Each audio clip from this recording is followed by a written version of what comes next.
You ask Tiger to solve. This deals with linear equations with one unknown. The final result is x equals 175. Let's solve it step by step. Group all constants on the right side of the equation. Add 5 to both sides. Simplify the arithmetic.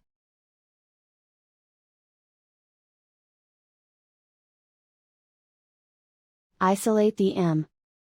Multiply both sides by 7. Group like terms. Multiply the coefficients. Simplify the fraction. Simplify the arithmetic. And so the final result is x equals 175.